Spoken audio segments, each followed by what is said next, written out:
Hello everyone, I am back with another video. The title of the poem is The Second Coming by William Butler Yeats. Now let's read the poem. Turning and turning in the widening gyre, the falcon cannot hear the falconer. Things fall apart, the centre cannot hold. Mere anarchy is loosed upon the world, the blood-dimmed tide is loosed, and everywhere the ceremony of innocence is drowned. The best lack all conviction, while the worst are full of passionate intensity. Surely the second coming is at hand. The second coming, hardly are those words out, when a vast image out of Spiritus Mundi trouble my sight. Somewhere in sands of the desert, a shape with lined body and the head of a man, a gaze blank and pitiless as the sun, is moving its slow thighs while all about it. Real shadows of the indignant desert birds. The darkness drop again, but now I know that 20 centuries of stony sleep were vexed to nightmare by a rocking cradle. And what rough beast its hour come round at last, slouches toward Bethlehem to be born. Introduction. The Second Coming by W.B. Yeats is a modernist poem written in 1919 that reflects the chaos of the post World War I era, capturing a sense of impending doom and social breakdown.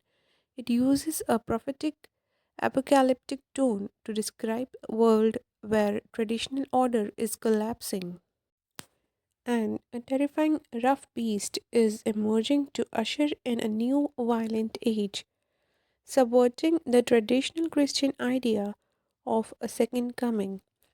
The poem uses potent imagery such as a falcon and falconer losing control to symbolize the loss of social and spiritual guidance.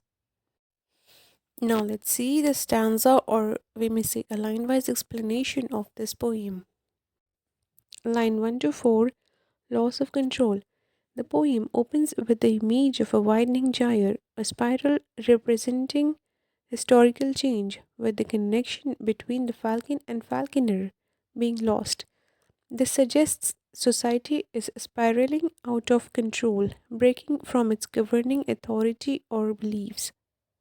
Line 5 to 6, Anarchy and violence. This chaos is described as things fall apart with a breakdown of social and moral order. Mere anarchy is loosed upon the world, indicating a complete state of lawlessness, and the blood dimmed tide is loosed, portrays a rising flood of war and death. Line 7 to 8, The inversion of good and evil. The stanza concludes by lamenting the state of the good versus the bad. Good people are paralyzed by doubt and indecision, while the wicked are filled with passionate intensity and certainty, driving the chaos forward and taking control. Line 910, A new second coming. The repetition of surely indicates a desperate hope for a powerful transformative event to end the chaos. However, the poem immediately clarifies this is not the Christian second coming, but something else entirely. Line 11 to 20, The Rough Beast. A vision emerges from the collective human memory, or spiritus mundi, which is a disturbing image of a creature with the body of a lion and head of a human, called a rough beast. This being has a gaze blank and pitiless as the sun, indicating a cold and merciless force. Line 21, 22, The birth of a new era. The beast is slowly moving towards Bethlehem, the birthplace of Jesus, but with a chilling new destiny. The image of the cradle being vexed to nightmare by its rocking suggests that a new age being born is not a hopeful one but a terrifying and violent future that has replaced the age of Christian hope and peace. The moral of Yeats. The second coming is that the world is in a state of irreversible chaos due to the collapse of traditional values, and this moral decay is paving the way for a new dark and violent age.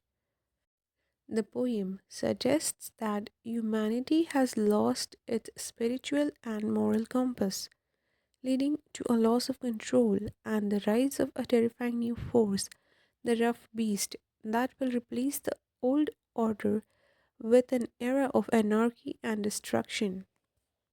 Here is the list of difficult glossary words from the poem, respectively given with their meanings. You all can go through these for a better understanding of the poem. So, this was the end of the video. Hope you all understood the poem. Please stay tuned for getting further more knowledge in English literature, and thank you for watching.